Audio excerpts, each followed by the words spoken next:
So we have the wonderful pleasure to have our day filled with Mark Miller, an interview with him. How are you, Mark? Hello, pretty good. Thanks for having me. Yes, and thank you for being here. And I'm definitely curious about Historic Agency. First of all, where did that name come from and what kind of, what was the journey like to start it? Yeah, everyone always asks us about our name. Historic came from this idea that I've been doing branding and marketing, and have seen a lot of organizations over the years kind of chase what is trending and not really focus on who they are and what kind of change and purpose that they have and that they're trying to accomplish. And so we really wanted to focus on strategies that were going to be long lasting, that were going to create brands that would survive over time and create legacy kind of organizations. And so Historic came out of that we want branding to not just be cool and hip for today, but also work 30 years from now. And so our process really focuses on the things that matter more than just what is currently trending right now. Okay, and do you mind kind of giving some of those examples of things, like you said, for your process to make sure that it can have some longevity to it? Yeah, so we really our process starts with culture, and so one of the things that differentiates us as an organization is not only that we really focus on strategy more than just the deliverable of like a logo or a website or a campaign, but it's that our strategy is really rooted in organizational culture, and the reason for that's the thing that dictates your budget, who you hire, why you exist, all those things. And so our process starts at the foundation of purpose and the values of the organization, and then we create what we call principles. And the difference there between values and principles is principles are more about behavior. And so once you have a culture and you understand how employees should behave versus what they just believe, which would be values, then they can start doing some really interesting things for your organization. They know how to do customer service right. They know how to design products correctly because you've set kind of clear guidelines for that. And then that sets the foundation for brand. So we start there and then work our way through audience and different things like that. But that's kind of our take on brand and why Historic is called Historic. Right. So it kind of sounds like historic too, as far as like your process, like it has to start internally first. When you have that internal foundation, that's when things can have, like you said, like that longevity and can kind of alter to the outside aspects. Yeah, so we call it branding from the inside out, and Perfect. Okay. typically, Marty Neumeier and all these famous authors and speakers and strategists really say branding is what your customer says about you. It's your reputation, and while that is definitely true, the reason you have a reputation is based on how you act, what you believe about yourself, and all these deeper, meaningful things. And sometimes organizations don't really have those meaningful things figured out. They think they do, like great example is Enron. And so Enron had a value of integrity. It was on their wall in their lobby. And if you remember, most of their executive team went to jail for stealing money and embezzlement and all kinds of different things. And so you could say something, but it actually isn't deeply rooted into your belief system or your purpose as a leader or as an organization. And so we want to make sure we bring clarity to that, and we define that, and we build from there. And so then would you say, for as far as the actual historic agency and the employees and the culture there, that you all have that same basis, one that kind of reflects Yeah. as sort of a role model maybe to any clients you work with? Yeah, we hope we are. But it is one of those things that we strive to do well, and sometimes we do it really well, and sometimes we don't. But we do take culture seriously. In fact, over this past year, the pandemic, we really focused and started taking our own medicine, if you will, and saying, okay, what are we really about? Because we didn't have some of those things like mission and purpose clearly defined for the entire organization, or we found out that some of our principles were actually misinterpreted. We didn't write them clearly enough, and it was causing heartburn or confusion, or people thought, well, this meant one thing, and so I'm going to live it out this way and take the burden on. And so we had kind of had to fix some things ourselves based on our own process, and that's been great. And we have actually a book coming out about that process. We actually call the culture part marquee culture. So if you look at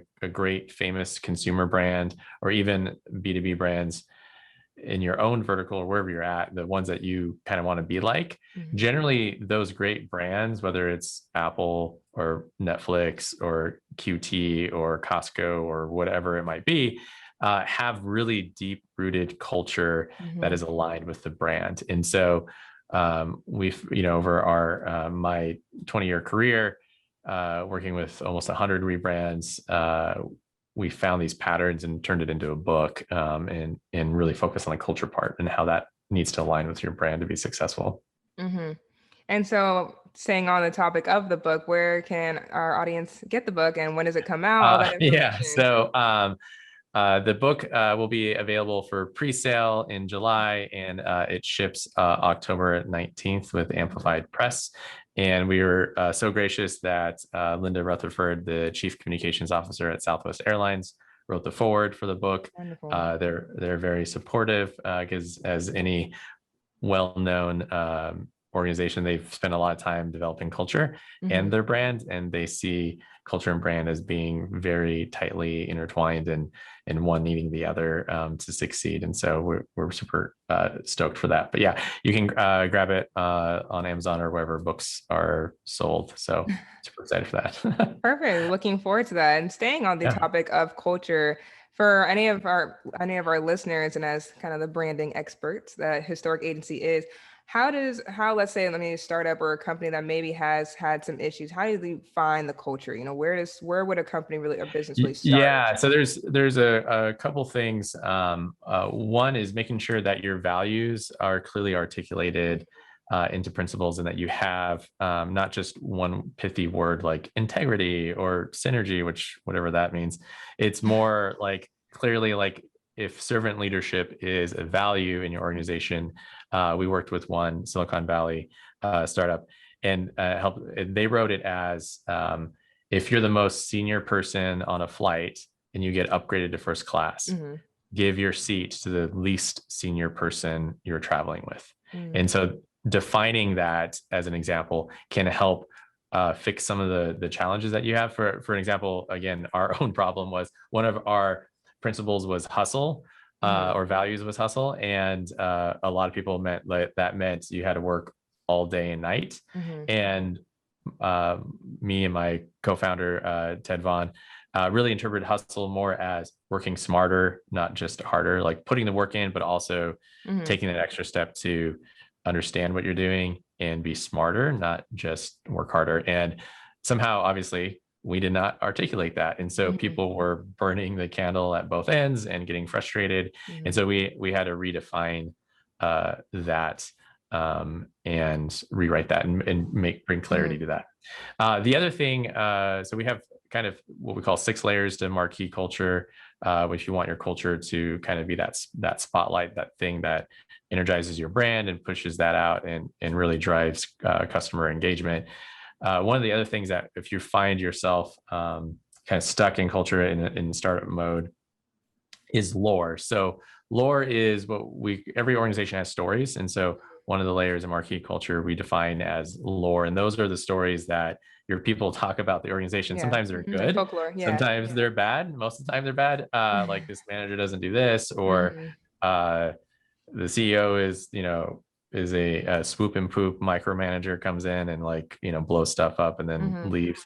And so one of the things that's helpful is to mine for those stories and to ask questions of your team and spend time with your team outside of just normal the work environment, and to learn those stories and then to ask deeper questions and be vulnerable and see how you can fix them. And at the same time, you as a leader need to be setting what we call prophetic lore, which is we may not be there yet, but here's a story that I want to tell that is going to drive vision and clarity and hope and for the future. If it's not there, and then there are usually really great, awesome things happening that you probably don't know about too. And so when you're mining and asking questions of your team, highlight those things and turn them into the kind of badges of honor And that kind of relates to the next layer, which would be rituals. And so the more you can have rituals that highlight your brand experience, the same experience you want your customers to have with your products and your services, then your team is going to be able to execute on that. And so sometimes lore can maybe turn into a ritual. An example of that is on our team.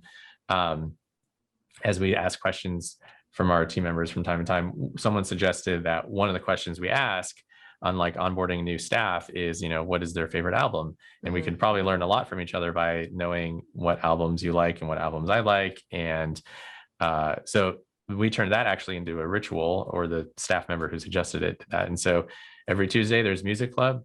We review an album that someone submitted the previous week. And then that week a new employee submits an album. And so, we have a great, experience of being able to learn from each other, and whether it's Cuban music or old school hip hop or angsty, teenage breakup music. Also a good one.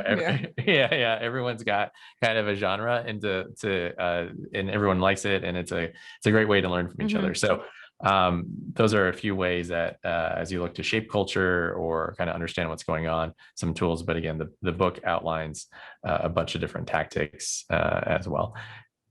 Yeah, when I said branding experts, we just saw even more of it, because that was a great deep dive into it. I think only scratched the surface. So if we do have any listeners who would like more information about Historic Agency, or to even work with you all, where should they go for that?